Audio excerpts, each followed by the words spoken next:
about to see a whole scary side of Rafayel, and I don't know if I'm ready for this yet. I know this man can be scary. I read his lore. Jewelry, luxury homes, connections. The wealth Maxwell has accumulated extends beyond mere money.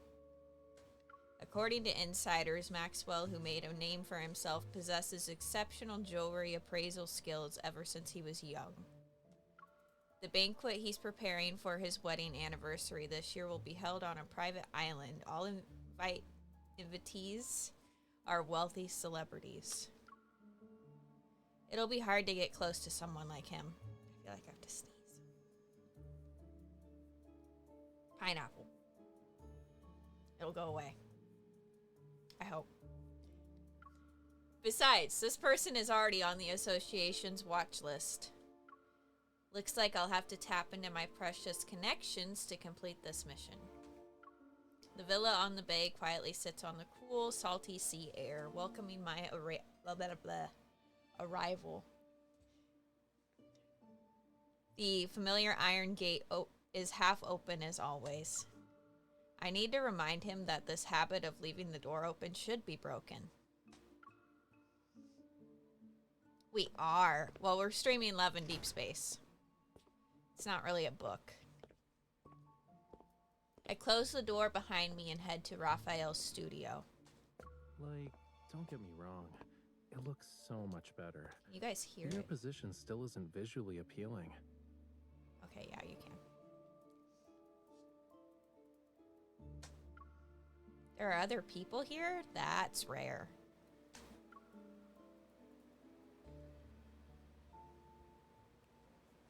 The wind blows open another door and before I can reach it, the sound of waves resounding out inside the house rushes to greet me. In front of the large floor-to-ceiling window, an unusual figure swings their arms as they are bathed in sunlight. Rafayel.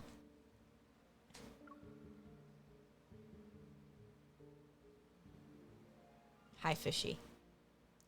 Rafayel, dressed in formal clothes, turns around. A smile appears on his face, and then he places his right hand on his chest. He bows. Welcome, my esteemed guest. Please, take a seat. He points at the cushioned high back chair, by the small dining table next to him. With his gaze, he urges me to sit. When you mentioned a concert, you were talking about this. It's happening now?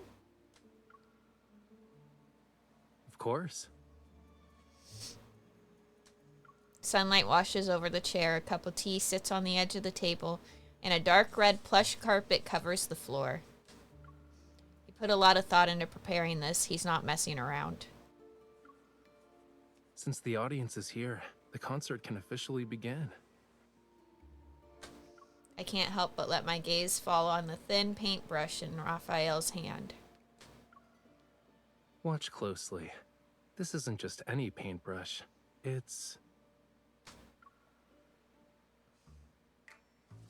Rafayel slightly lifts his chin to create suspense. He then turns back to the floor-to-ceiling window. He holds the paintbrush and poses. If I'm not mistaken, that's a pose a conductor does. Is everyone ready? Is this man a conductor? Why don't I remember this? I look around the room again. I'm the only one here. Even if we count the bench, only a few seagulls are perched nearby. They're preening their feathers. Cookies. The seagulls on the beach suddenly turn their heads towards Rafayel. They stretch their necks and squawk loudly. Hold on. There's no time. Lemons. The joyful cries of the seagulls immediately change at the same time. They hit a different high-pitched note and hold it for a while. I can respect it. The cool sea breeze lifts the hem of his suit. and blends the warm sunlight to create a relaxing, refreshing experience. Raphael's pose is simply yet subtly expressive. His eyes are half closed as he's engrossed in the melodious, that's the word, tune. Assuming this is a mime performance, it's perfect in terms of being a concert. It's a shame I can't mute the world. Before the seagull's maddening cries overwhelm my mind, I go to the window and set down a plate of cookies and lemons. The rhythmic... I give up, chat. Cries stop. Seagulls fly to the oh my god. To snatch the food before scattering. They're satisfied. I prepared myself for this all week and I still can't fucking talk. Excuse me. Raphael watches the seagulls disband. He reluctantly puts down his paintbrush. Not only did you interrupt the conductor, but you also fed the orchestra during a concert. I've never met an audience member as audacious as you. It's funny, Zane's called me audacious before too. Weren't these supposed to bribe the seagulls so they stay quiet? Okay, I guess that was pretty obvious.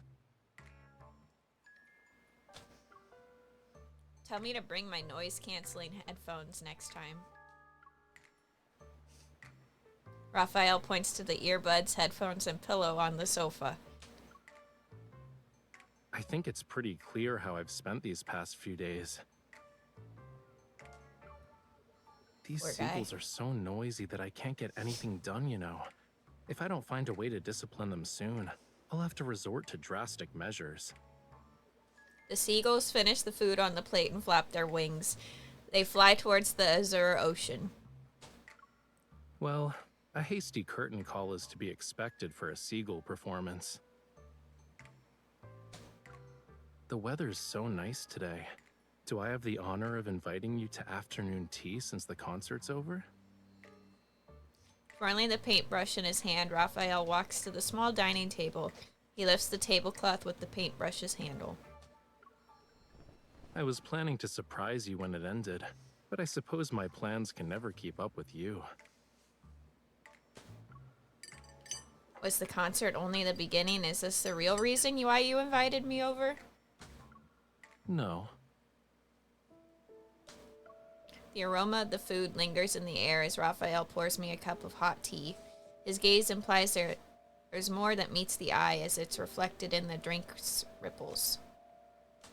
I heard some rumors, and even if I didn't invite you, you'd probably find me of your own accord. Looks like the sea breeze is good at carrying news. Since you left the N109 zone, certain eyes that lurk in the shadows are waiting for the play's next act. Problems keep coming up. I'm not sure which one you'll deal with first, though. So, I'll take the initiative and offer you a reward of your choice. The rare display of honesty and underlying assertiveness catches me off guard. He's already in control of the conversation. Of course he is. I swallow my food. After contemplating my choices, I pick up my cup and extend it towards him with a question. Why don't you be even more honest? Is there something that needs my immediate attention? Not necessarily, but it is something only you can do. Me? Yes, only you. The corner of Raphael's mouth curls up as we clink glasses. His expression carries a hint of determination. I know this matter is anything but ordinary for him and me. Breaking the shackles of time requires patience. As they say, haste makes waste. Let's talk about your issue first, yeah?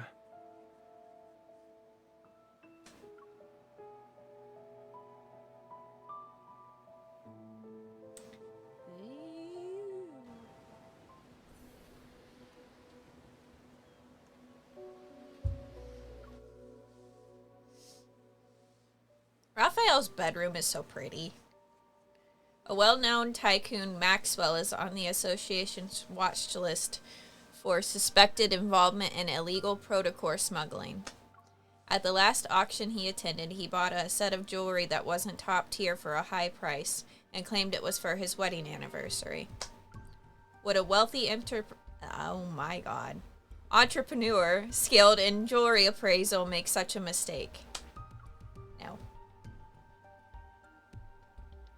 Based on our intel, the association suspects this was an illegal protocore transaction disguised as a jewelry auction.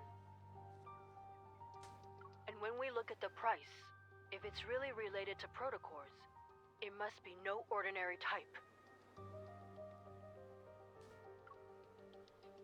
In other words, an ether core might be hidden in that jewelry. We don't have any conclusive evidence at the moment, so we can't confiscate his assets. You'll have to do an undercover investigation.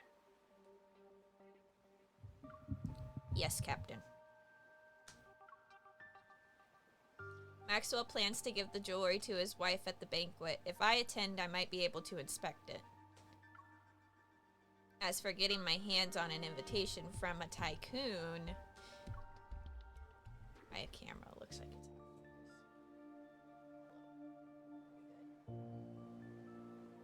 I think we're good. Only you can do this, Rafayel. I know. Your eyes already acknowledged how wonderful I am the moment you walked through that door. You don't need to butter me up even more.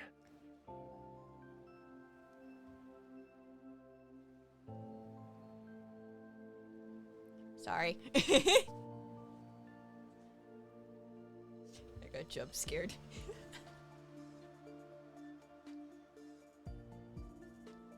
Okay, where were we? Rafayel leaves the changing room with his hands behind his back. Anticipation builds with each step he takes.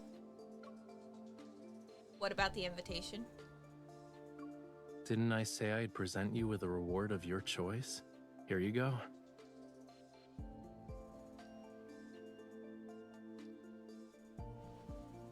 Shadow falls in front of me. Rafayel covers my face with one hand and ties something at the back of my head with the other. I raise my hand and touch the smooth surface. The object is sort of firm. Rafayel wraps an arm around my shoulder and leads me to the mirror. A mask for a masquerade? And the invitation to Maxwell's private banquet. Look at you. Rafayel stands behind me. He appears to be dissatisfied with how the mask is positioned. While talking, he undoes the knot and reties it. Maxwell and his wife Gabriella met at a masquerade ball. The theme of their wedding anniversary is reliving the moment. Guests will wear customized masks as part of his commemorative gift. Sounds like he really loves his wife. But these masks are custom made, so they won't represent the wearer's identity, right? Yup, your clothes and jewelry are ready too. Now's the perfect time to get acquainted with your new identity. I glance at my reflection in the mirror. I notice Rafayel's somewhat extravagant, formal attire that suits a masquerade. So you're not an artist? I'm curious about the new relationship you've set up for us. Mischievous, Rafayel winks at me. I'm looking at my reflection in the mirror. A new, talented opera singer who's accompanied by a dedicated manager, bodyguard, and assistant. Which one of us is the opera singer? I'm definitely not your manager, bodyguard, or assistant. I never accept side I've always gigs. wanted to play Detroit Become Human. I might have to one of these days. I don't have it right now, though.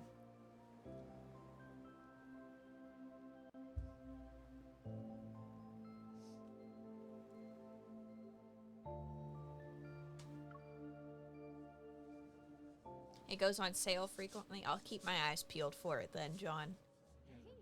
3 days later, on a luxurious yacht, the banquet is in full swing. Melodious music accompanies the event.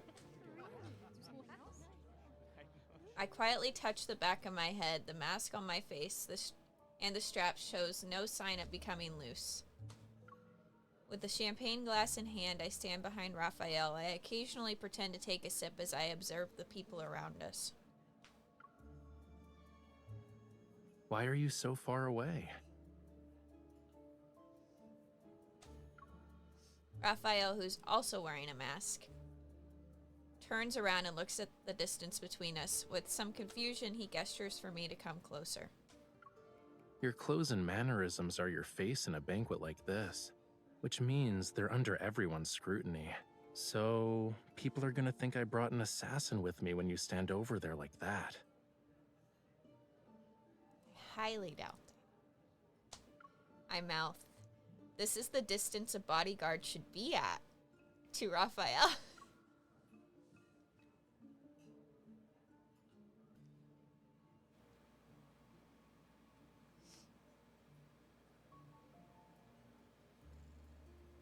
Resigned, Rafayel lowers his head and walks over to stand beside me. Then switch your role to manager so we can be near each other. Besides, when you first became my bodyguard, you weren't this meticulous about keeping your distance. Just as Rafayel is about to say something, a man wearing a jester mask walks over to us. My intuition as bodyguard makes me step forward to protect Rafayel, who's behind me.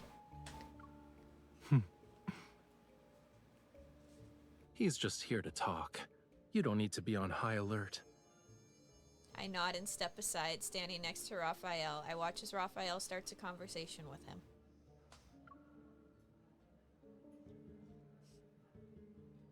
Your bodyguard is competent. Smiling, Rafayel looks at me. Being modest would be a disservice to her. Having her around is the best thing that's happened to me. Ever since he's boarded the yacht, Rafayel's speech and enunciation have changed. His gestures are also more extravagant than usual. It's like he's a real opera singer. Interesting. Maxwell made this mask and brooch for Yosef. He should be over 70 right now. But you sound like a young man. Here we go. I feel a little on edge, but my expression remains calm as I take the wine glass from Rafayel's hand. Are you saying that 70-year-old Yosef should disregard his health and attend in person? Youngsters like yourself are very sharp-tongued. While Yosef and I were drinking tea and playing chess, you were probably having fun somewhere else. Judging by your attitude, you must be an old friend of his, good sir. Has he not taken the time to share some of his insight with you? For example, how does a person avoid becoming an annoying old man? Watch your tongue. Did Maxwell actually allow someone like you to attend this banquet?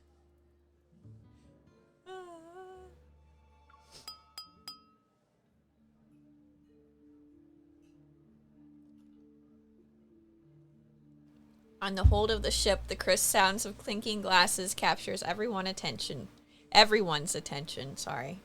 A middle-aged man wearing a dark purple velvet suit stands up with a glass of wine. His smile is barely concealed under his mask. I'd like to thank everyone for attending this banquet. Tomorrow is my 40th wedding anniversary with Gabriella. The yacht will arrive at the island where the event will be held. Upon seeing the host, the jester reluctantly closes his mouth. He angrily glares at Rafayel before walking away.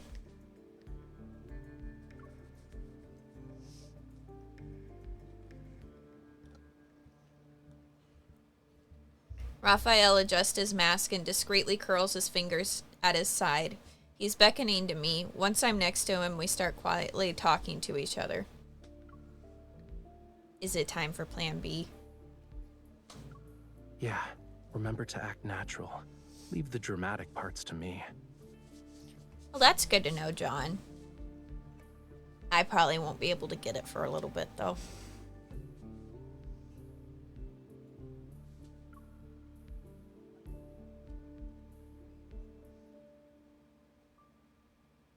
I will definitely leave the dramatic parts to Rafayel. He is the drama king. I am just here.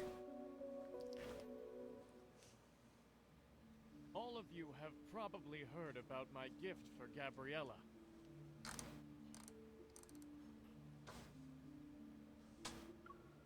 Maxwell gestures to the cabin and everyone's gazes shifts. A tall bodyguard leaves the cabin while holding a jewelry box adorned with an intricate floral pattern. Following Maxwell's directions, the bodyguard places the jewelry box on a display that's been specifically crafted for it. It's located at the front of the banquet hall.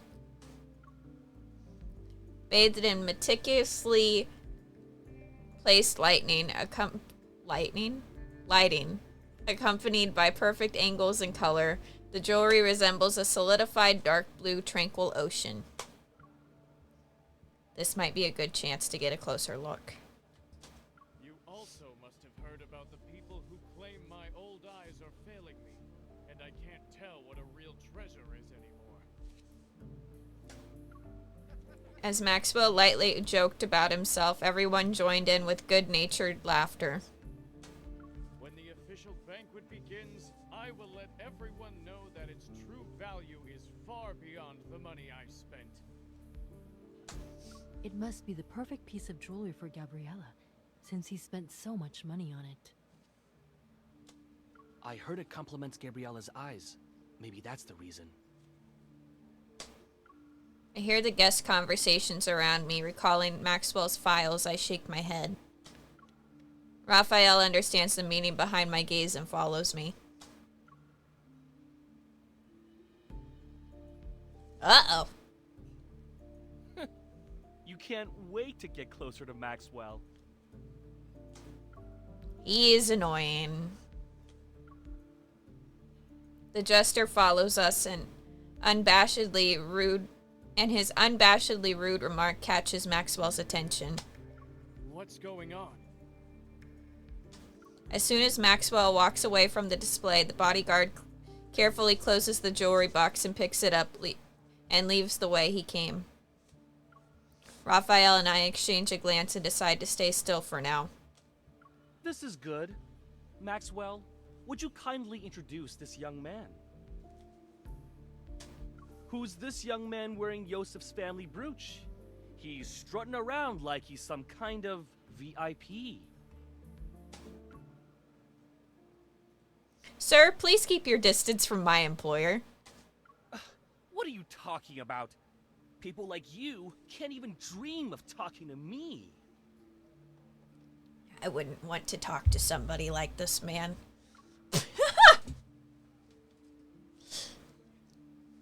Rafayel, seemingly unfazed, bows towards Maxwell and lowers his head with an air of grace.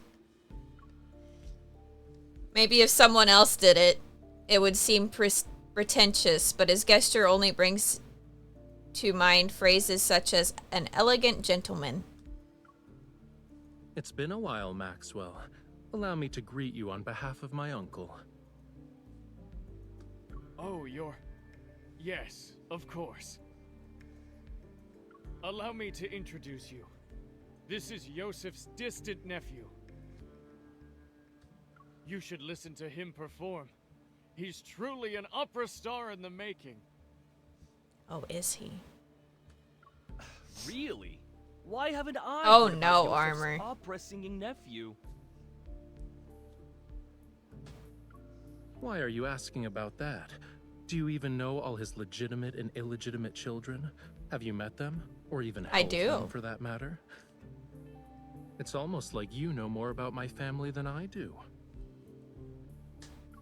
The jester is taken aback. He's about to speak when Maxwell interrupts him with a cough. Indeed. Why must a person meddle in another family's affairs? You should work on that nasty temper of yours. Ew. Understanding the implication of Maxwell's words, the jester presses his lips into a thin line and mutters under his breath. He's somewhat displeased. That explains why you're so arrogant.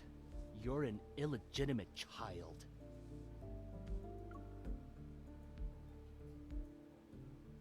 Annoyed, Rafayel puts on a stern expression. I position myself between him and the jester. All right, young man. There's no need to get so worked up.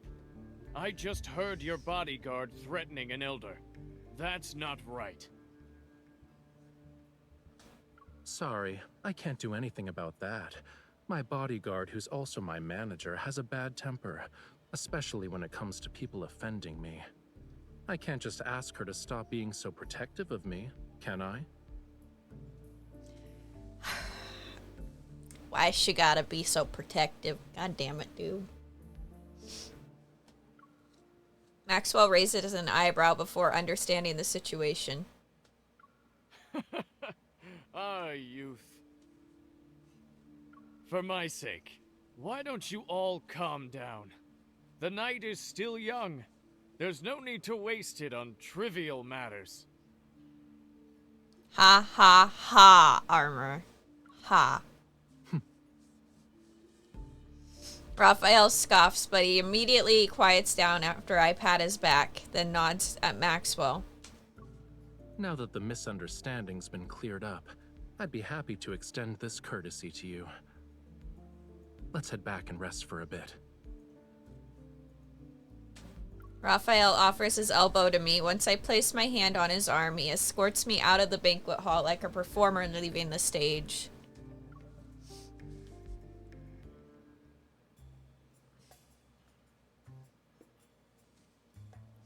There's new Kate and Vi skins.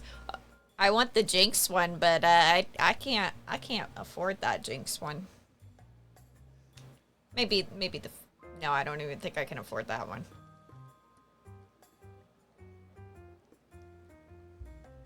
Raphael heads to a secluded spot. He slows down and leans towards me and exhales. Acting is so exhausting.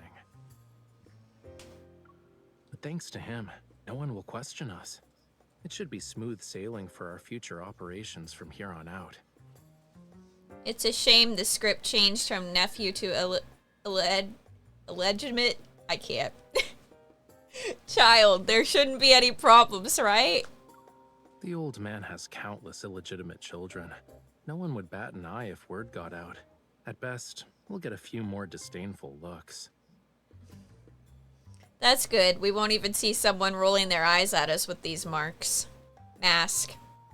Yeah, it's perfect.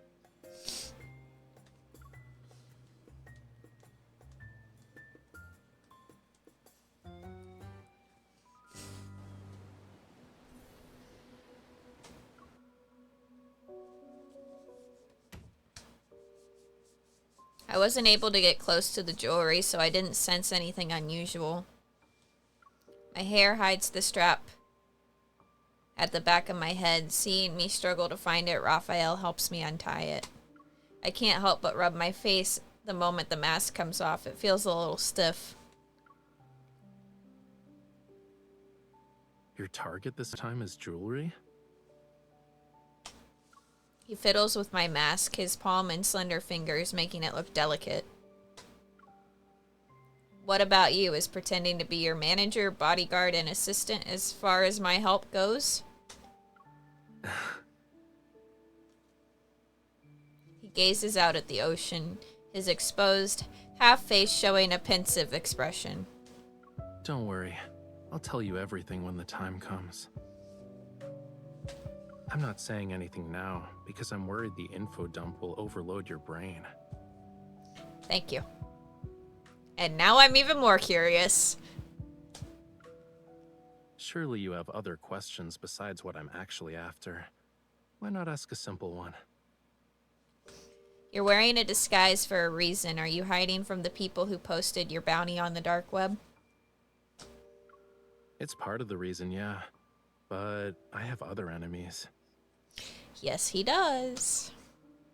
They're also on this ship? They're also on this ship. I expected as much, but I still let out a soft sigh. Why do I always feel like you're dragging me into trouble? Don't worry about it. Considering how strong you are, no one can beat you in a fist fight. That's right. I'm so strong. Yeah. So strong. I knew it.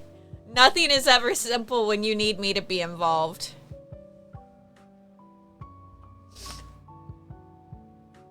Raphael keeps smiling. He lifts my right hand and gently presses it to against his cheek. It's a gesture of gentlemanly courtesy. I guess I should apologize, huh? But I have a feeling that's not what you want right now. His mask has... His mask has more decorations than mine. Its rough, uneven texture creates an illusion of warmth as it's caressed. My fingers trace the edge of the mask and descend to his jawline. I almost touch his skin. Girly Pop, you didn't do this with the other boys. What are you doing? Can you guess what I want? A mission that won't let the night go to waste? Hi, Harpy. My hand lands on Raphael's wrist. I pull him towards me. Correct. I'll wait until the dead of night to pull off a grand heist. Would you be my partner in crime? The mask's frozen smile is brimming with the vitality Raphael has infused into it. It almost comes to life as the wearer gazes at me. The sea at night is the perfect stage for a magnificent performance. I'm honored I get to share it with you. How is you? Did you already play through the story?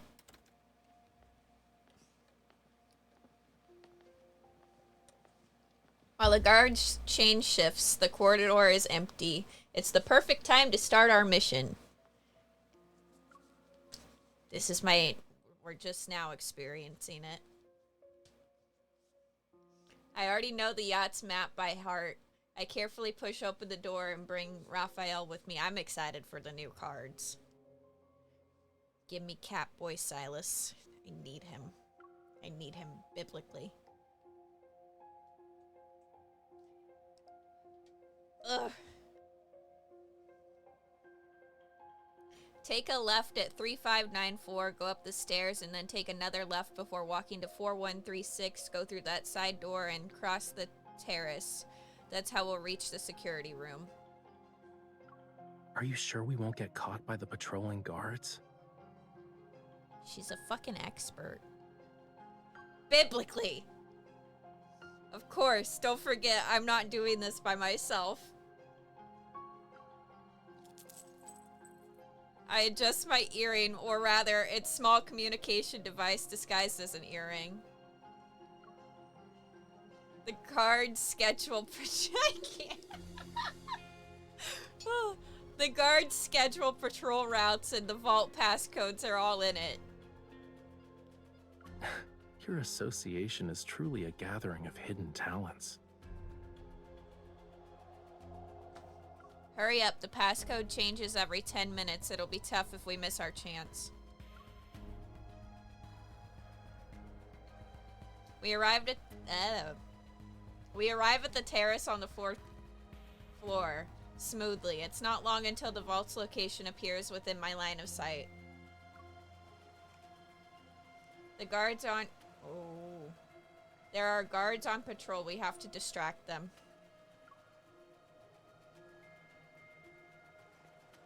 He knows how. That's easy. We just need an encore. A small flame flickers from his fingertips. I nod. You're so good at this. How many people have you scared with that trick? Who asked me to be her partner in crime? Me, yes. The communication device beeps. The passcode has been successfully deciphered. I gesture to Raphael. He nods. A tiny what? Why did it... Uh-oh. You're a good man, Maxwell. Spending a fortune just to make your wife smile. My small gift pales in comparison to your company's wealth and power. Why is Maxwell here? Here. The sound of laughter gets closer. Raphael opens the hatch in the corner of the floor and pulls me down. The door silently closes and our surroundings darken. Rafa looked pissed. He looked pissed.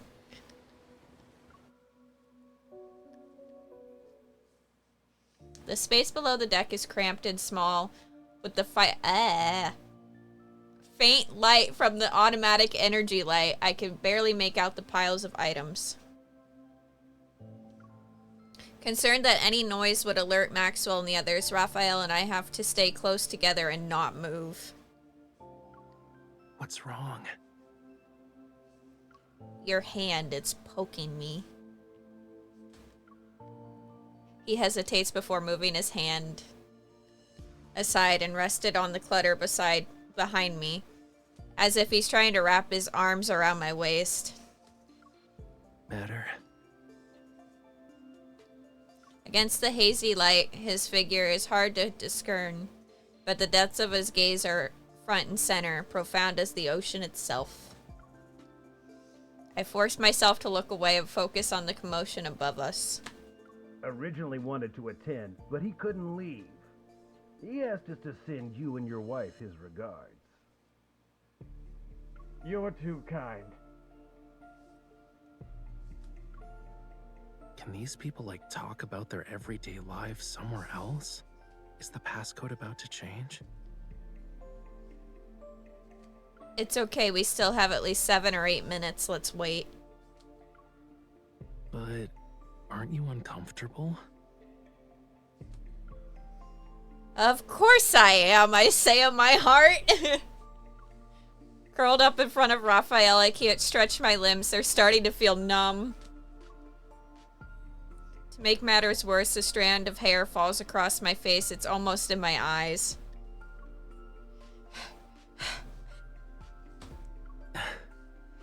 I try to blow it away, but it doesn't do anything. Rafayel banks slightly sway instead. Let me help. He raises his hand and moves it towards my cheek. However, his elbow hits the deck.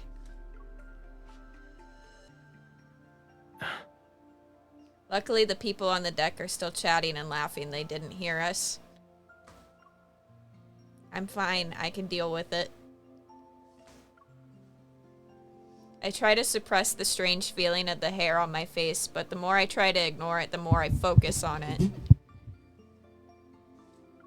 After a few moments, tears well up in my eyes and my vision starts to blur. Girl! Don't.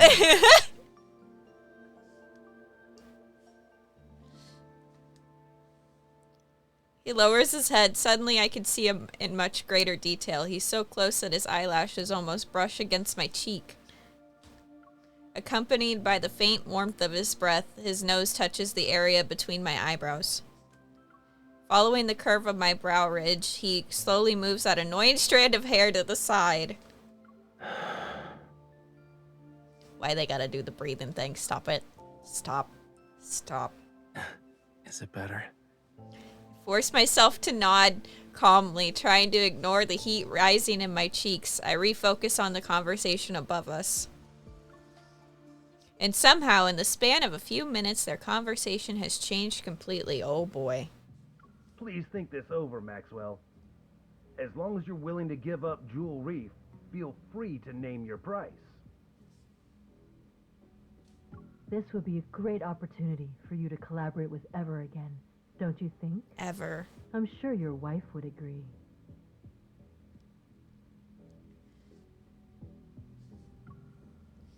Ever. A bit of doubt flashes through my mind when I hear that name. Judging by their conversation, this isn't the first time Maxwell has been involved with Ever.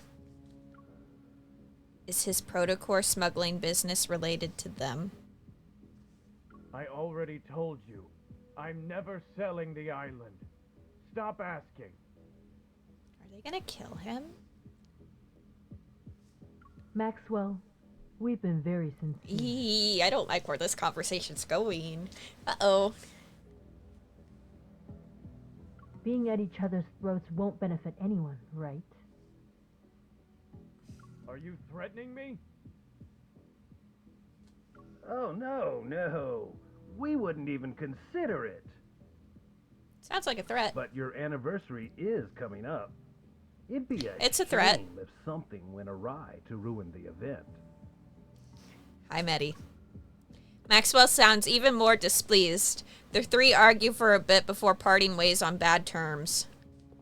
I sigh when the sound of footsteps fades away. I reach out to open the hatch door.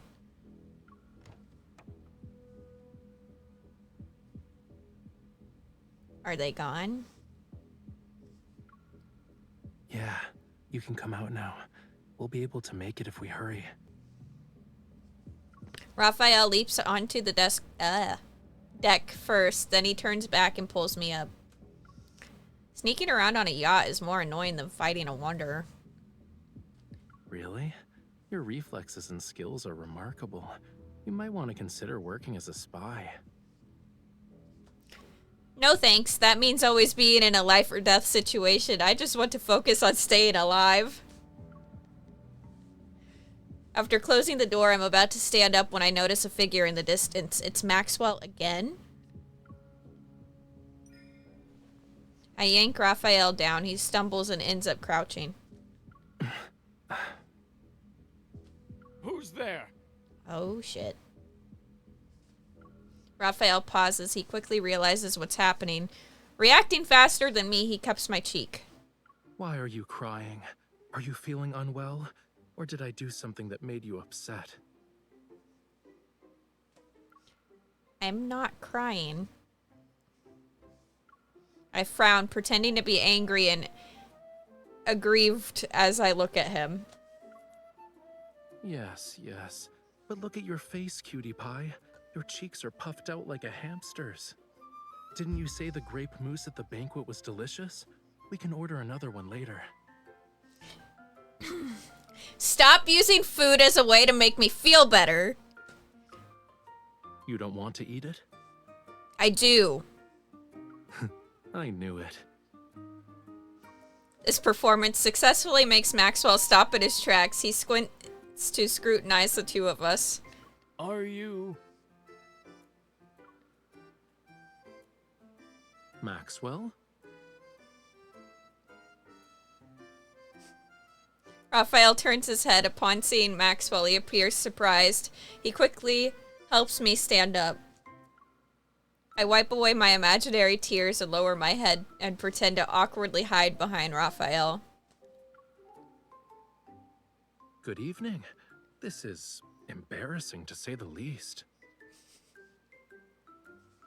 Did you have a fight with your girlfriend? It's just one of those lovers' quarrels, you know. It's not a big deal. I thought we could take a breather. I am not his girlfriend.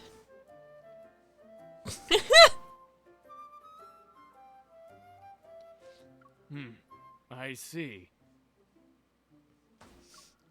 He sounds like he doesn't believe us. Like, I can't help but feel nervous. Just then, a guard on patrol quickly approaches us. Puzzled, his gaze flits between us and Maxwell. Mr. Maxwell, is everything all right?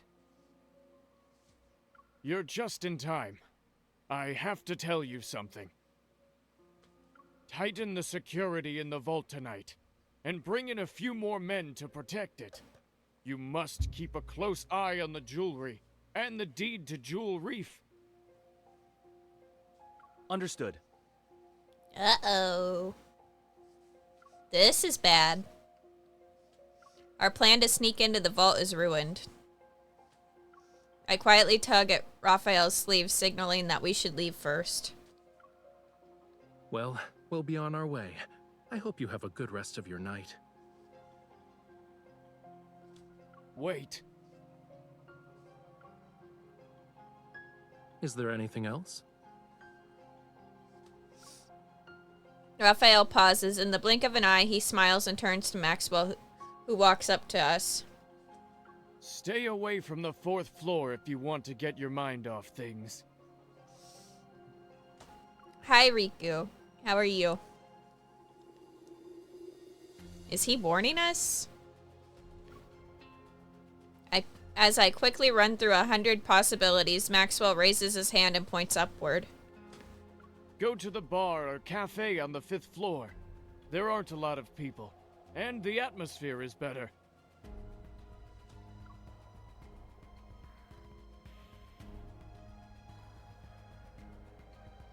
Did my TikTok live just end?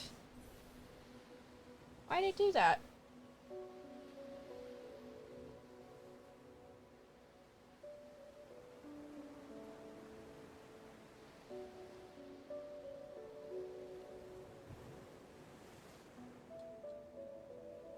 No, it just bugged out for a second. That was weird.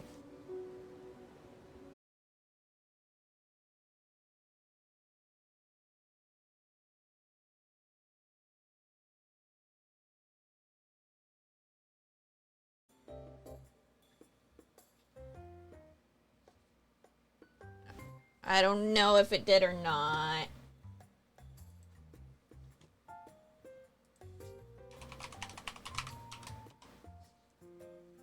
Am I still here, chat?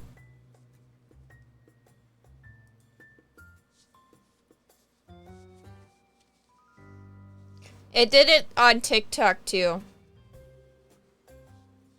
But buffering a lot. Why is it doing that? Hold on, I'm see if I can fix it.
Okay.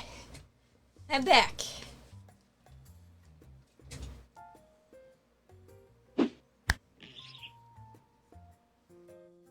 Is it any better? I'm back in the green, so I was in the red.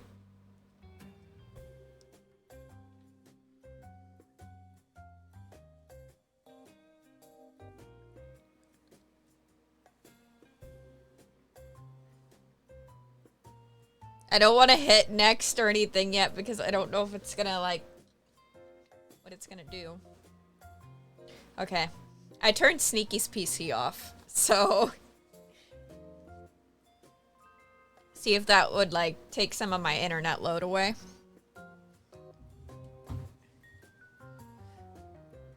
It was an emergency. Are you hurt? Let me see. Of course I am. Look. You're such a fucking baby, Raph.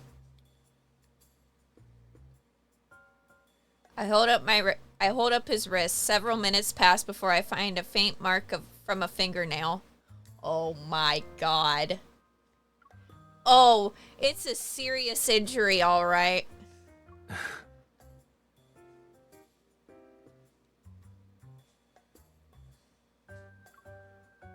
It is. Rafayel unbuttons his cuffs, loosens his collar, and sinks into the chair. He eases himself into a comfortable position. I have on part of my Jinx cosplay. Because I don't have the wig or anything yet, but I at least did the makeup and everything for stream today. Because it's Arcane Season 2 release day. At 2 a.m. my time. I'll be fine. Raphael unbuttons his cuffs, loosens his collar, and sinks into the chair. He eases himself into a comfortable position. Are you still thinking about the jewelry thing? Yes. Yeah, I won't be able to catch Maxwell if I can't get close to it.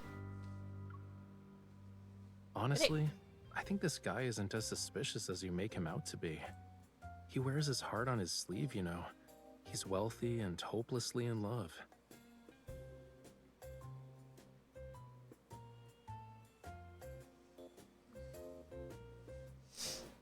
I'm going to after tonight.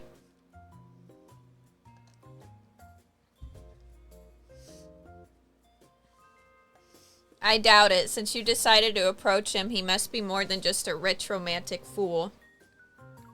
He's a simple-minded, generous, wealthy guy I want to work with at some point. Is there a problem? That's it. That excuse might fool others, but not me. I think Maxwell is far from innocent.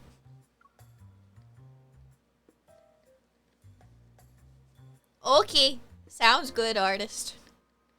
Since this involves the association's secrets, I can't say much. I'm forced to beat around the bush. The protocore smuggling he's doing isn't a simple business venture. Is that so? Yes.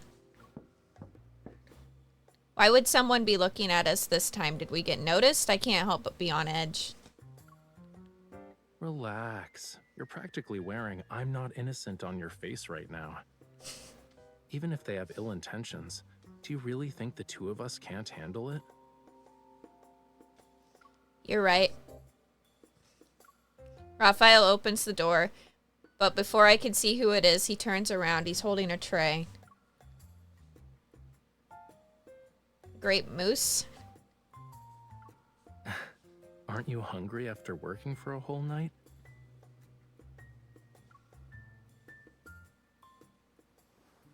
The lighting on the small terrace outside the window room is gentle. With a refreshing sea breeze, we have a nice dining spot. However... It's okay if you don't want to eat moose, but don't be a meanie to it. I realize the dessert is a mess because I poked it so many times. I'll eat it. I devour a spoonful of mousse, but it's not long before I'm thinking about the jewelry again. It'll probably be in his wife's hands once the ship docks tomorrow. At that point, approaching it will be almost impossible. Do I have to talk to his wife? I'm not good at lying. I see you're genuinely hungry.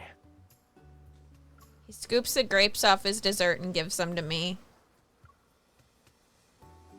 If you can't come up with anything, stop thinking about it for now. Where there's a will, there's a way. Maybe we'll get our chance once we reach the island. Shouldn't those two Ever people be a bigger problem than Maxwell?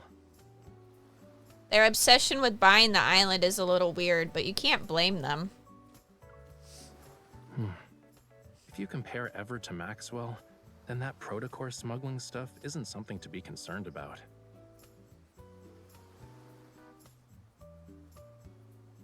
I'm a bit surprised, but I start thinking.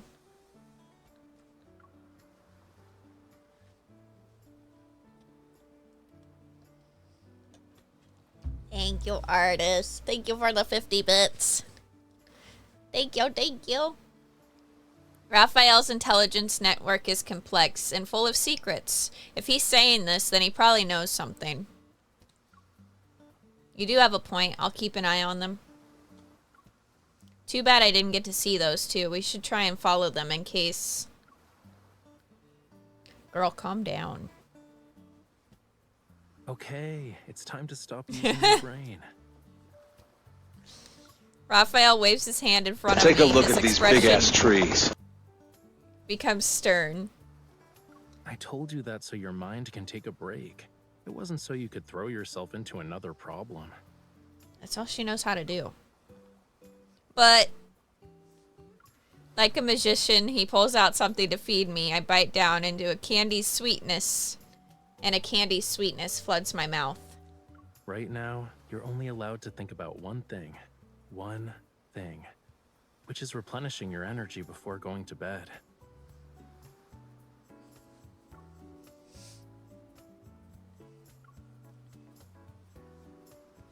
Fine. Oh, this song again. Maybe the sweetness makes me drowsy. Hearing the churning sea, I vaguely remember resting my head on a pillow and closing my eyes. Before I realize it, I'm slowly falling asleep. The sound of the waves reverberates near my ears and slowly flows into my dark dream. Faint moonlight spills over the pitch-black sea, carrying an ethereal chant from afar. This is... Oh no, he's talking about me, Grizzly. I feel like I've been here before. As if sensing my arrival, the singing grows more peculiar and sad, as if it wants to convey something to me. An explicable? I can't. Sorrow stirs in my heart and mingles with nostalgia. I can't help but reach out to that elusive melody. Yet the waves surge, the sea roars, and swells under the howling winds. It's at that moment the song dissipates and drowns in the raging torrents. It's me this time, because I said I have to fix my sleep schedule. But I'm staying up until 2 a.m. tonight to watch the season premiere of Arcane.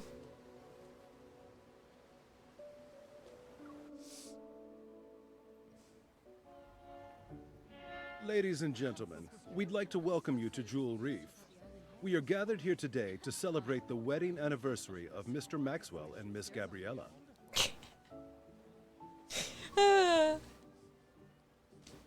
We have prepared various means of transportation for your use. You may relax at your lodgings or explore the island. It's so worth it, Grizzly. I'm inspired by Jinx today. Not dressed up as Jinx, inspired by. What's most notable about this island is the extraordinary blue hole situated at its center. It's a rare marvel of the world. The next day at noon, the yacht reaches the island. A middle-aged butler welcomes the guest. The ceremony will be held at 7 o'clock this evening. Transportation will be arranged to ensure all attendees can make it to the Manor's banquet. The butler guides each guest to their cars individually.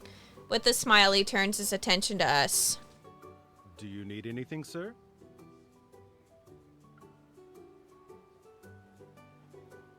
We're good, thank you. He's feeling a little land sick.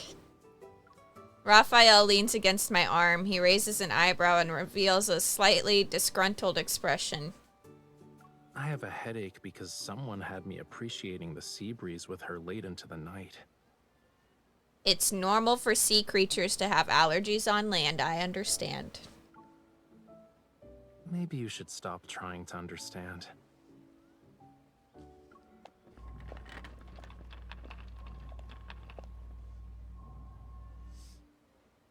Oh, thank you. Thank you, Grizzly. At that moment, as if a delicate string tightens around my heart, a faint tremor ripples through me. I turn around and see several guests and guards escorting a safe. Behind me, they pass by. The jewelry. There's something definitely off about it. Unfortunately, my hunches aren't enough to justify a proper investigation into the jewelry. I still need to figure out how to get accurate data on that jewelry with my watch. Once I have that, the association can officially start an investigation on Maxwell.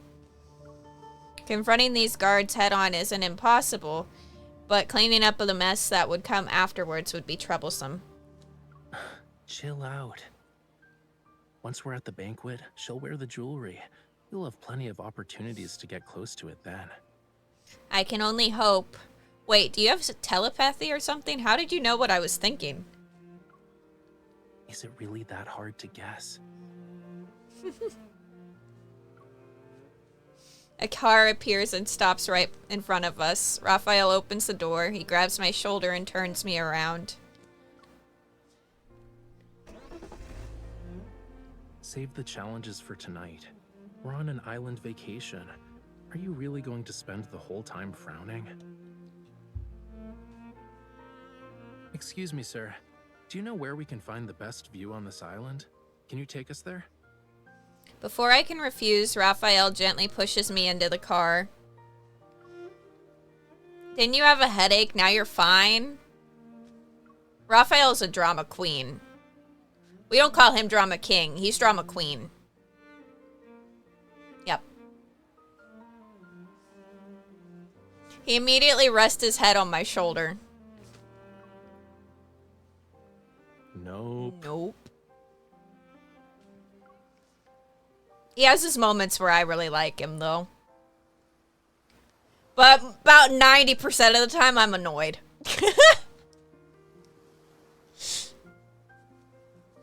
The driver proves himself to be very diligent. He takes us to a tranquil place by the sea. Rafayel and I walk on the grasslands. One side is an expanse of lush vegetation, and the other side is an azure sea. The underlying anxiety in my heart slowly dissipates, perhaps soothed by the breathtaking scenery. I heard about this rare blue hole before. We gotta check it out to make this trip worthwhile, don't you think? You say that, but you're not just here for the view, did you? You said you needed my help, however, you didn't do anything on the yacht. That means your real goal is related to the island. Not bad. You want to keep going and guess what I'm aiming for? I start to think, if there's one thing that Rafayel is particularly interested in, then this place is related to Lemuria. They say time works its magic on everything.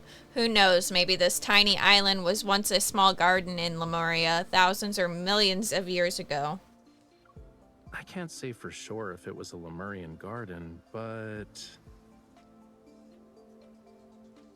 many, many years ago, this place was part of the ocean.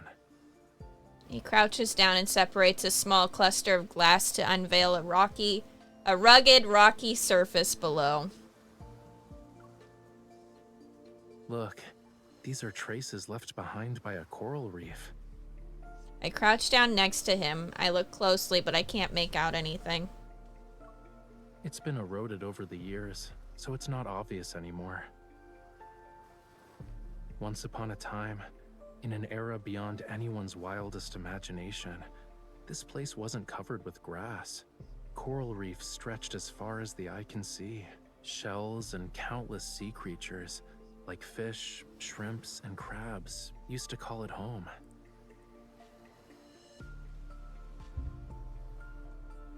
Distant and intriguing, the land was a realm of unfathomable mystery to them. But in the end, their once familiar homeland turned into the strangest of worlds.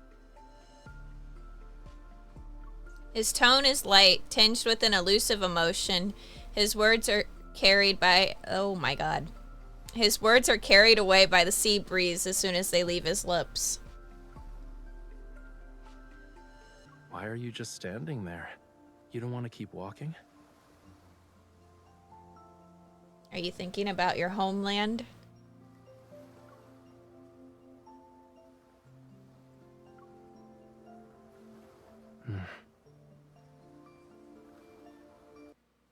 If I say yes, will you do something to make me feel better? Why am I lagging again? Chat, am I still here? Did I just lose you all again?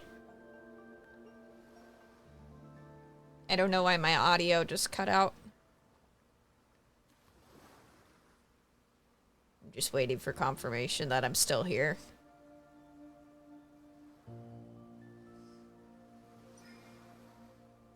Okay.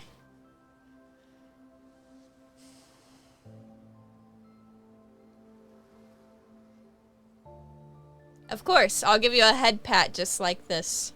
You're not using this as an opportunity to mess up my hair, right?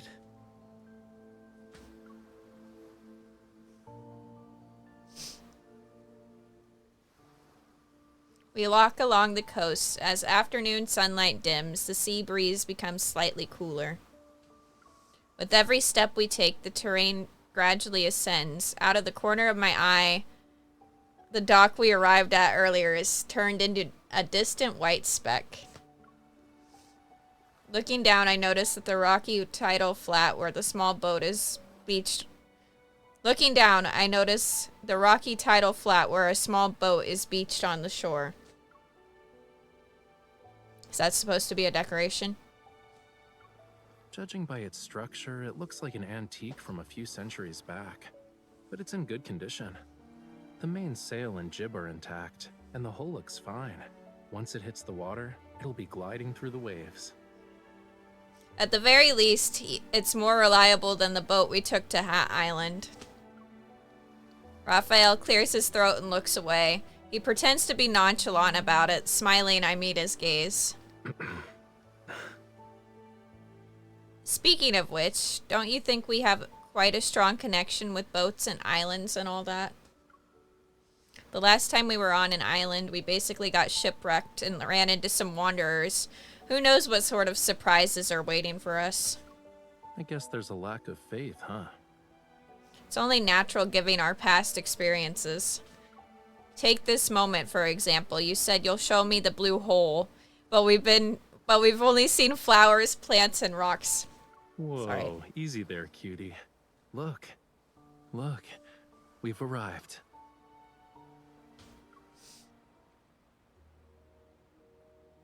You guys want to see the blue hole?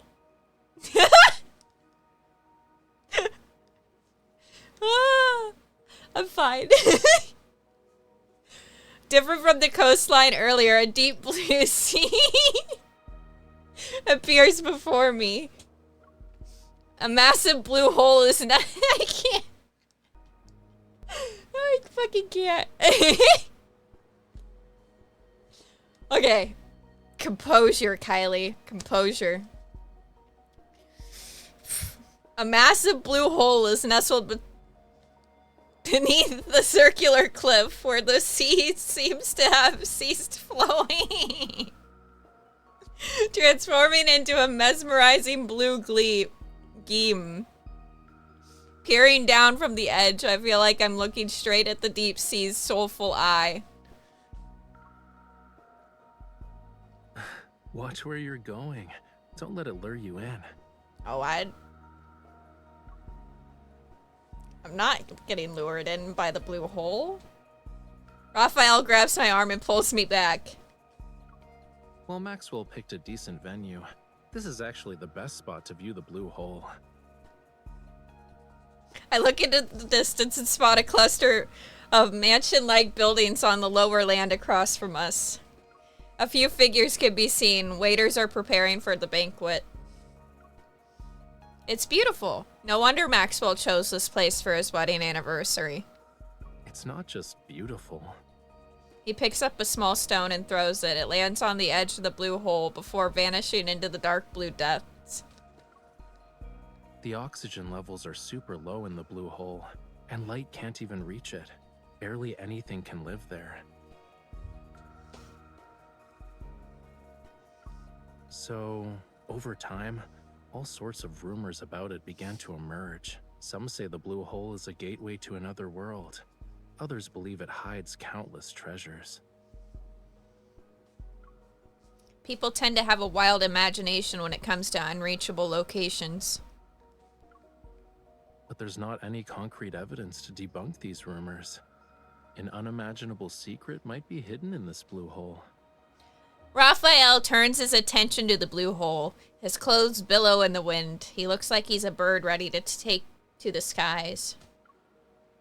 As if at any moment he's about to dive straight into the profound dark blue abyss. And oh my god, not this word again. I couldn't say it earlier. A tremor, I'm just gonna say that, reverberates from the depths of my heart. Yet I'm not sure if Raphael's words or a distant call from from under the sea caused it.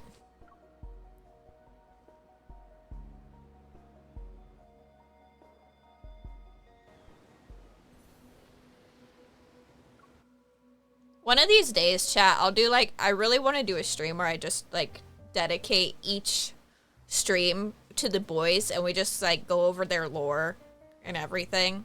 Because the boys do have very interesting lore, each one of them.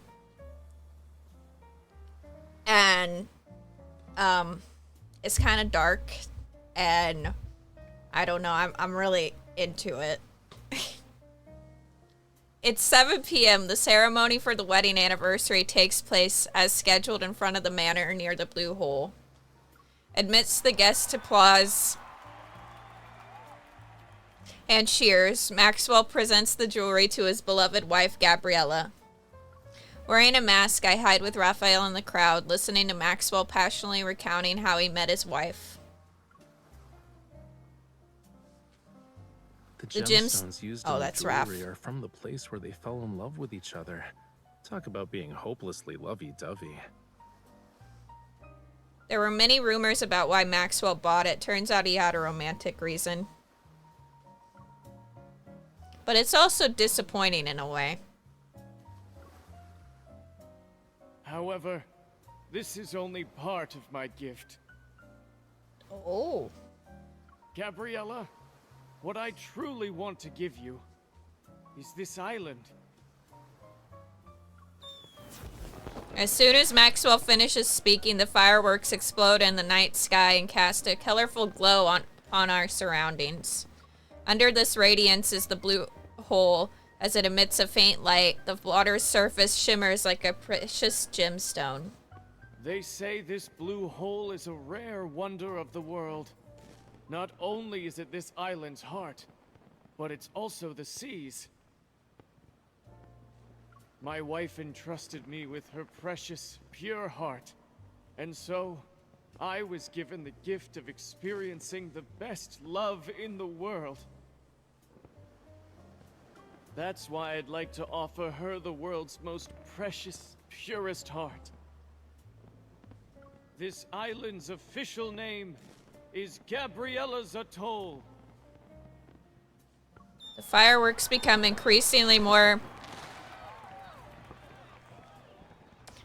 magnificent and dazzling, accompanied by joyful laughter and applause. Gabriella, who's brimming with happiness, tightly holds her husband's hand. The jewelry she's wearing around her neck is even more brilliant. Don't ogle so much. Even a mask can't hide how you're eyeing the jewelry. I'm trying to come up with a conversation starter for when I approach her later. This is easy. Just say, Gabriella, your love story was so moving. I would be honored to hear more about it. I don't think that's enough to earn her trust. Remember, to Maxwell and his wife, you're the girlfriend of Yosef's illegitimate kid. With such a complex background, it's pretty clear that our love story is filled with obstacles. So, it's only natural for you to admire the romance between Maxwell and Gabriella. She might even pity you. Rafayel, did you work as an actor before? How are you able to easily slip into any role?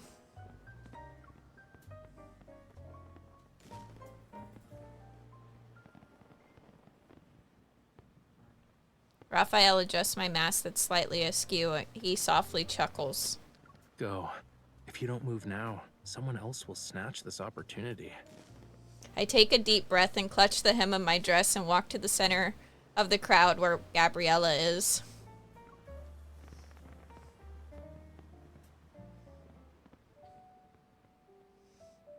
Over a half hour later. How was it? There weren't any energy fluctuations. Away from the lively manor, a large, serene plane rests on the slope near the Blue Hole. Disappointed, I sit down on the grass. My gaze is fixed on the almost still seawater within the blue hole. My sigh soars into the air, releasing me from the weight of my emotions.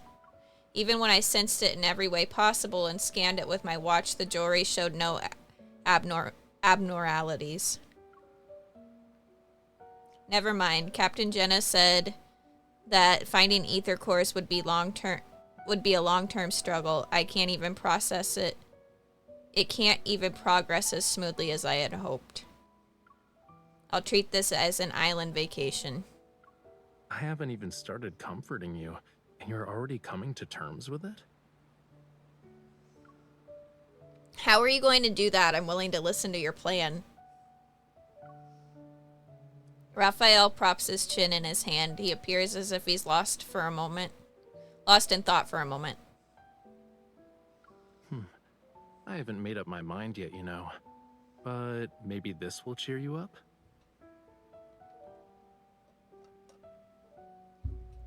He takes out something from inside his coat. It's a small bundle of sparklers. Take one. Is this connected to another memory that we got?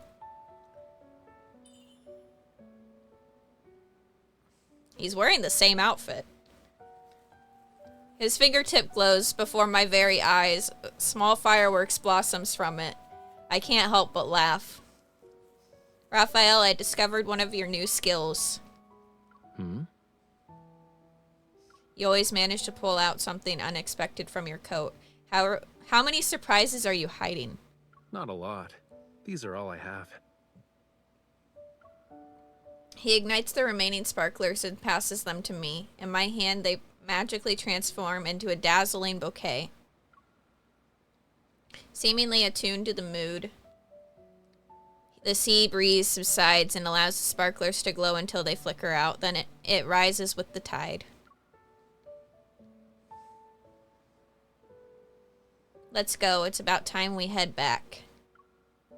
Shh.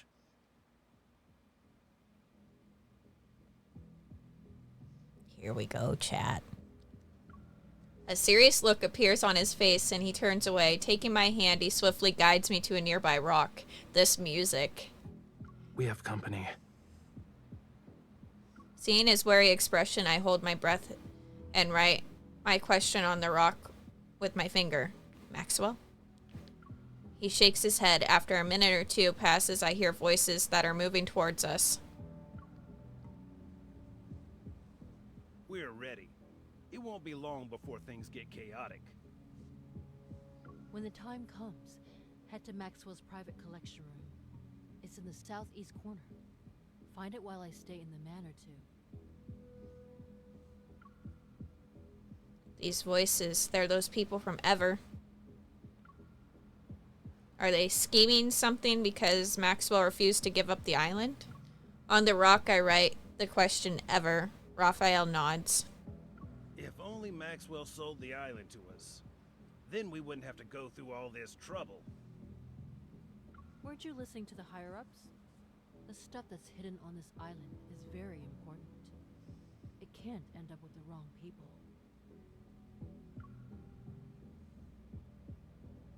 What is this stuff exactly? Do you want to share your big secret with me? Who's there? Uh-oh. Flames encircle the two. Rafayel approaches them slowly, one step at a time. I grab my firearm. Are you going to explain yourselves, or would you rather have a thoughtful discussion at the Hunters Association? They clench their teeth and refuse to speak. And just when I'm about to make another inquiry, I sense a powerful surge of metaflux. Rafayel, a wanderer, is about to appear. My watch sounds the alarm, which coincides with the violent tremors that shake the sea. I hurry towards the blue hole, but Rafayel blocks my way. Before we continue, I need to ask you something. Do you like treasure hunts? I do, but how is that related to the Wanderer? Then this adventure won't disappoint you. Recalling the rumors he mentioned in the afternoon about the treasure in the blue hole. Unease washes over me. You're going to look for that treasure? The wind's getting stronger because of the high tide. It's the perfect time for a treasure hunt. Let's go. He holds me in his arms and rushes to the shore. The waves intensify and slowly engulf everything I can see. Meanwhile, a terrifying behemoth reveals itself in the center of the blue hole.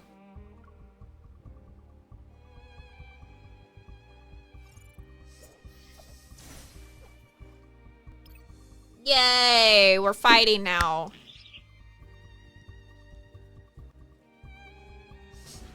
I'm just gonna let it do it, though. About time I get some exercise. This teamwork thing is going great. This teamwork thing is going great. Did you spot its weakness? Why are you getting closer to it? Come back here. I'll deal the fatal blow. She gets to use her wand. I'm surprised. Usually it's pistols. This Unless I teamwork set thing that is up. going great. This teamwork thing is going great. I'm coming. Stay alert. Hi, Jay. How are you? I'll show you. I'm okay. Let's take it down first. This teamwork thing is going great. Here's our chance. I'll show you. Rafayel, Yeah, I hear you. Oh, man. You recovered so fast. Phew. Good thing you had me here. This teamwork thing is going great. Trust me on this. of course. Back up. Let's see what trick it has up its sleeve. She did not back Watch up. out.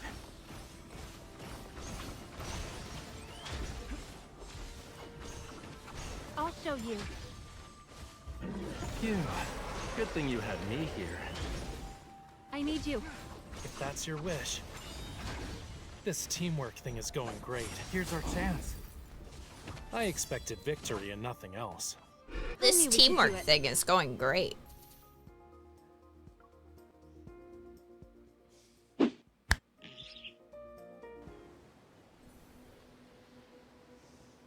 Damn, that was kind of easy. Ooh, we're underwater now. The protofield disappeared. In the depths of the dark blue sea, light sporadically flashes. Struggling to keep my eyes open, I can't find my way. I think we fell straight into the blue hole. I'll swim towards the light and see where it leads. Don't swim. Stop. Now turn your head. I do as he says, however, trying to turn while underwater is surprisingly difficult. A familiar warmth suddenly cradles the back of my head. Strands of hair gracefully drift into my view, and they're followed by a gentle kiss. Try it. Try what? My steady breathing is accompanied by the faint fragrance of fresh sea salt. It permeates my entire being. I'm taken aback. I can breathe. I'm not even choking on water.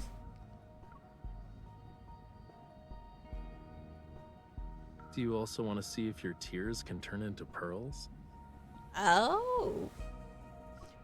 Raphael carefully runs his fingers along the area around my eyes. He instantly conjures up a thumb-sized familia, like a magician pulling a rabbit out of a hat. The tide is rising. Come on, let's find my treasure. The little fish affectionately rubs its belly against Raphael's fingertips. With a flick of its tail, it swims towards the depths of the blue hole as if it were our guide. Is there really a hidden Lemurian treasure at the bottom? Only the undercurrent beneath the high tide and the tiniest fish know its location. I playfully poke the familia swimming next to me. Unafraid, it swims closer and nuzzles my cheek. Why is the familia sillier than the one outside? It doesn't even have a sense of caution. It's not the fish's fault. It only dares to come close because you have a familiar scent. Are you talking about when you kissed me? Obviously, it's not just because of that.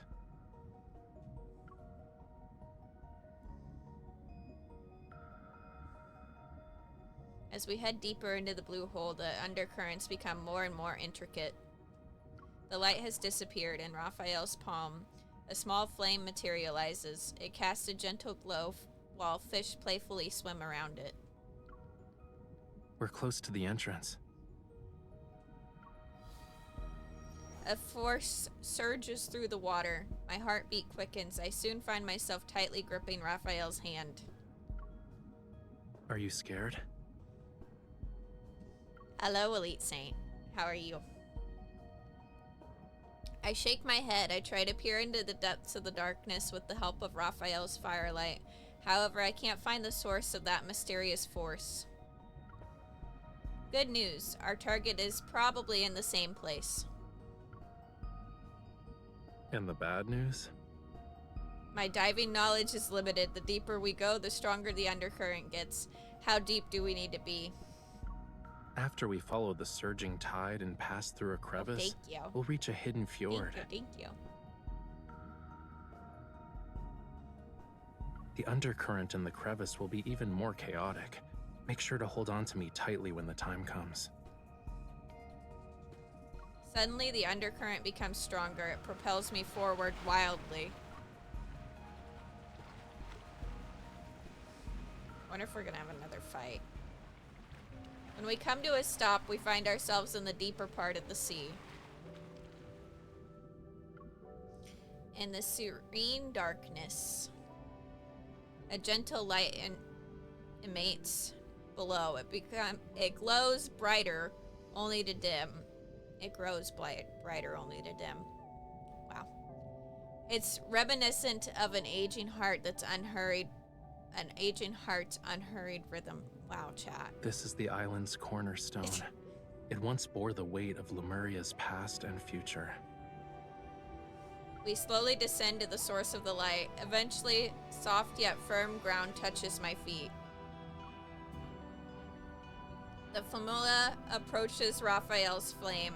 It vanishes at his feet and the fire disappears. The faint light fades only to flare up again.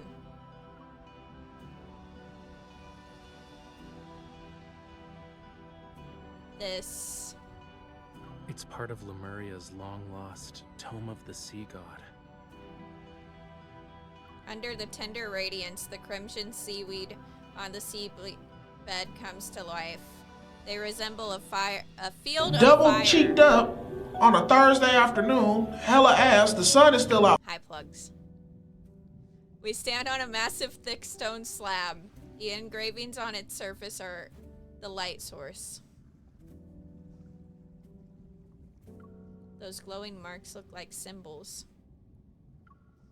Legend has it that the Tome of the Sea God contains prophecies about Lemuria's future. But this part speaks of oblivion, not the future. Are you referring to how the world forgot about Lemuria's history? It's not just that. There's also power. Those who borrowed power from the sea, but traded in the end. They mistook the sea's tolerance for submission and forgot about its cruelty. But I remember, and I will reclaim this forgotten power. Looks like that's where I come in, huh? What do you need me to do?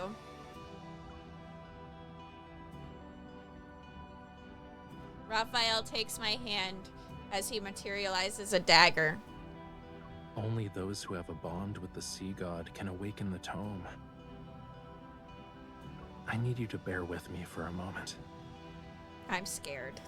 The dagger grazes my fingertip. A drop of my blood is quickly sealed in a tiny bubble that falls onto the vibrant red seaweed. The distant roar of tsunami echoes in my mind, accompanied by immense glowing symbols swirling and materializing. They pierce my body and ascend. Fragmented images that are bathed in golden glow and A childlike voice break through the haze. They flood my mind.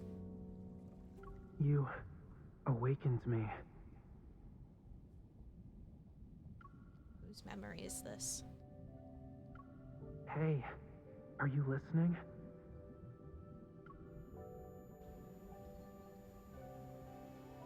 I'm not stranded. It's the waves. They're just too strong.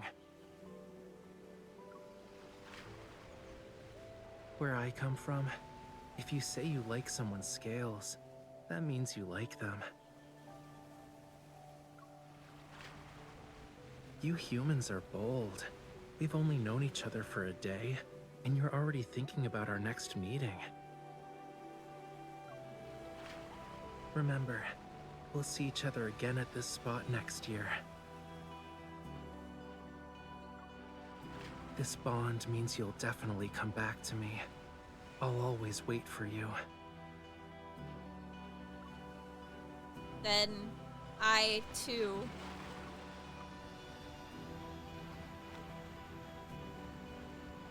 The waves sweep across these fragmented memories. A cold breeze tinged with the scent of seaweed caresses my face. I struggle to open my eyes. Rafayel. Golden symbols pulsate with immense power. They surge into Rafayel's body. His eyes tightly shut, and his face pale. He collapses into my arms. Rafayel! The familiar swims past me, its tail leaving behind a trail of bubbles. My gaze follows it to the crevice found at the fjord's cliff. As a shield of golden light blocks the turbulent seawater around us, I tightly hold onto Rafayel and swim towards the crevice. What's happening? Why did Fishy pass out?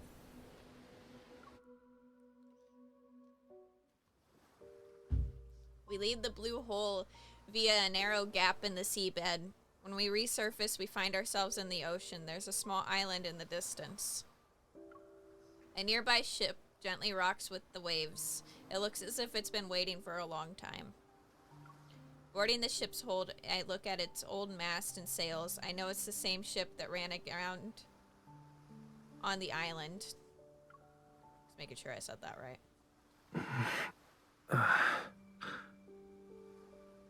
Rafayel, are you okay? Yeah.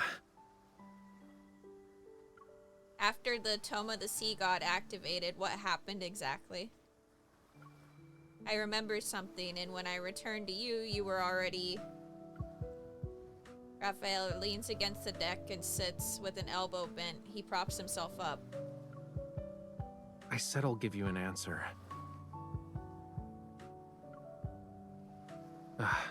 Give me like a minute to...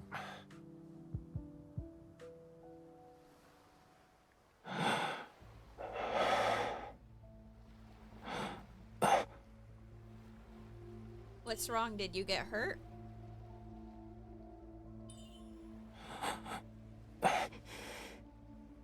No. Oh, here we go, chat! Scales here. This couldn't... Oh, wait, that's him. Couldn't be considered gentle.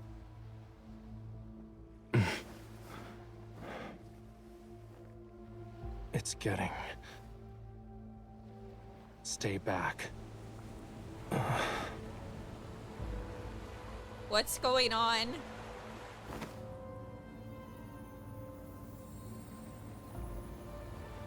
Fishy? Rafayel?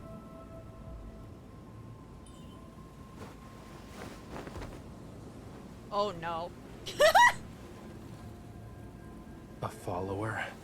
Or just a lowly sacrifice? You don't recognize me anymore?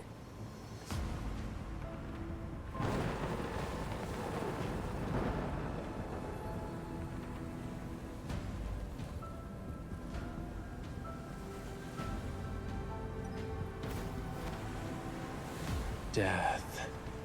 When the storm surges from the deep sea. Rafayel, snap out of it. The sea god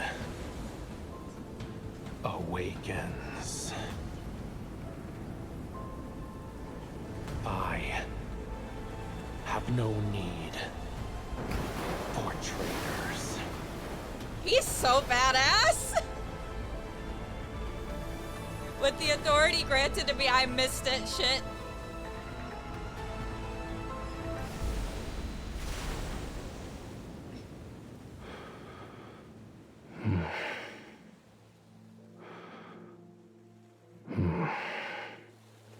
Is he sleeping?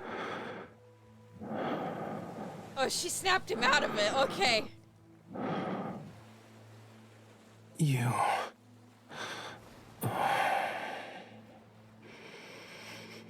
I'm about to get real flustered if he doesn't stop that right now. Raph, stop breathing. Stop.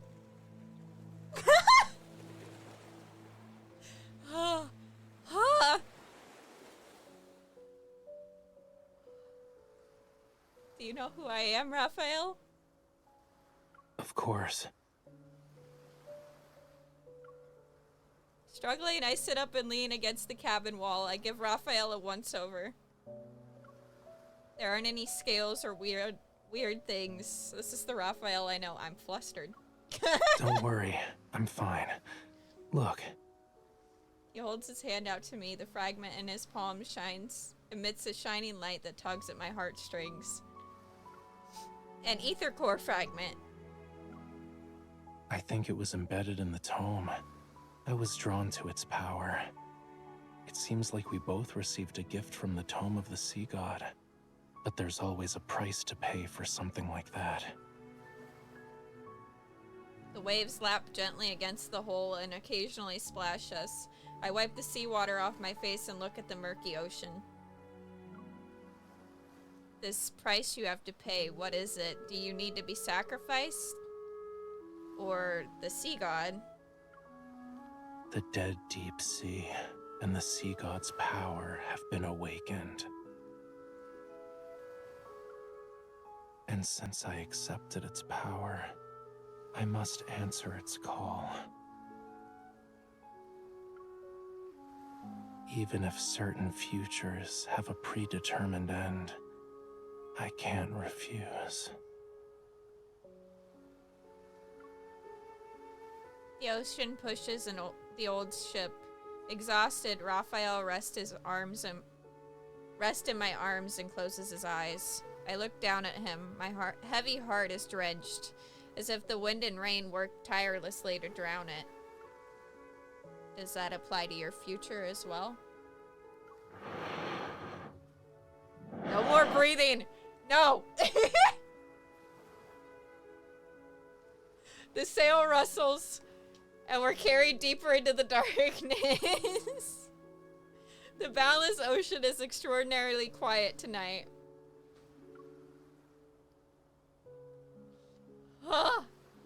Sounded like he was right in my ears, chat.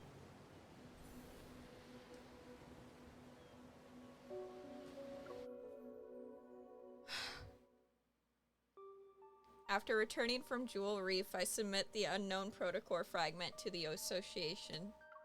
While waiting for the analysis results, I receive an unexpected call from the special operations team about a new discovery. I sent a package? Yes, you're the sender, and the mailing address says Jewel Reef. Inside it was a small device that was soaked in seawater. The photo I get reveals a drenched palm-sized metal disc. After analyzing the trace elements in the seawater it contained, we saw that they were a perfect match with the ones found in Jewel Reef's blue hole. And upon further examination, we noticed there was a radio frequency chip capable of attuning to metaflux fluctuations. It can forcefully induce energy fluctuations. I have a feeling the incident from that day wasn't a coincidence. The technology behind this is highly intricate, and currently, only ever, the leading authority in protocore energy technology has managed to achieve it. Ever again. However, it still has some limitations. For example, it can't be remotely activated. So, The person who activated it must have been at the banquet. While I can acquire the guest list through the association's intelligence network, I still have to choose to visit White Sand Bay. He's the only one that could send this item that was salvaged from the sea. He even used my name when handing it over to the association. So we gotta go see Raph again, I'm guessing. Yes. For the entire morning, dark clouds covered the sky, heavy and gray. They almost touch the wave's crest as I look at them from a large window. The sound of a pencil against paper faintly resounds. The house's owner treats the news as nothing more than background music. Many guests have gone missing from the island. Their current whereabouts remain unknown. The venue of the banquet, Jewel Reef, has been sealed off. There will be a further investigation into the... The news report doesn't have any notable details. I walk over to Rafayel and lean down to look at his sketch. The intricate lines outline fish and clusters of coral. The shadow lurking in the cave's depths appears to be harboring secrets. I stare at the shadow as if compelled by an unseen force. I murmur to myself. They're in the blue hole.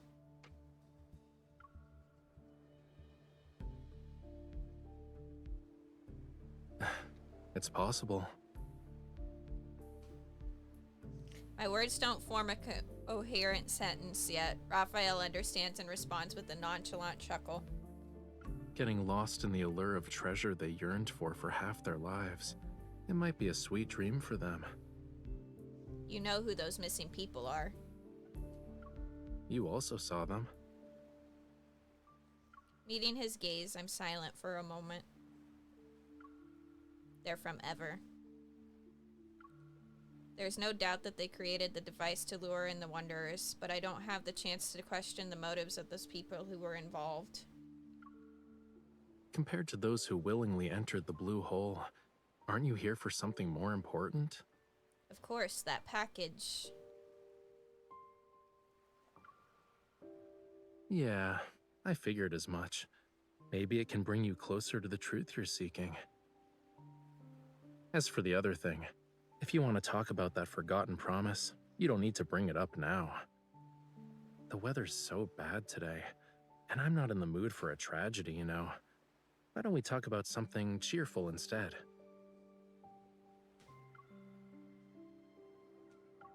Through the details of my encounter with Rafayel, Though the details of my encounter with Rafayel remain hazy, I managed to retrieve a few fragmented, vague memories. During that year, I fell into a deep sleep for 3 or 4 days due to a high fever. When I woke up, I lost a lot of memories. And my meeting with Rafayel happened to occur before I got sick. Rafayel sighs and puts down the paintbrush. You don't think I'm avoiding this topic because I'm trying to run away from it, right?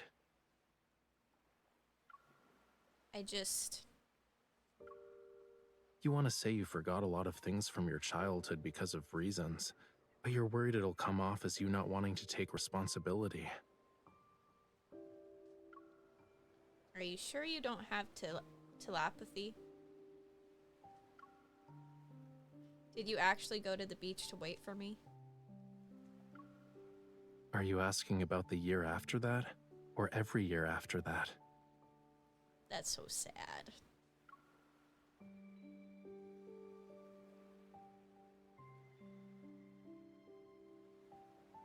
Observing my expression, Raphael appears somewhat resigned. Then he suddenly pokes my forehead. You don't need to feel bad about it. I'm not dumb enough to actually wait for you every year, you know. Yes, he is. But I did think about how to settle the score with you.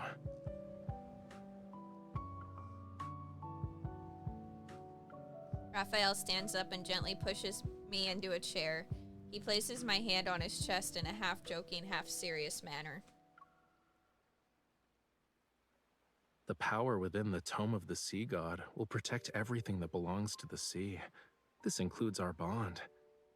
If you can't let it go, why not just order me now not to hold a grudge over what happened back then?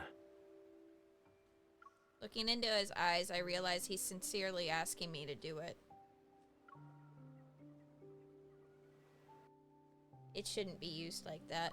While I don't fully understand it yet, I'm pretty sure our bond shouldn't be used like that. You said that I would definitely come back to you, and you'd always wait for me. Does our promise still mean something to you then?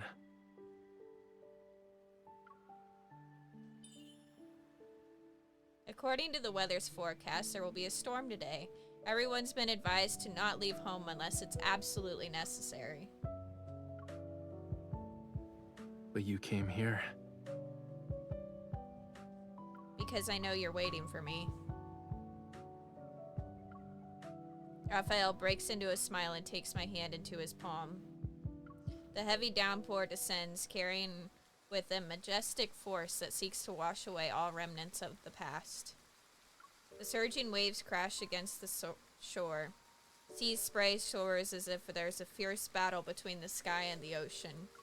But in the end, rainwater and seawater will find their way back to each other. They will return to how they were before they parted ways.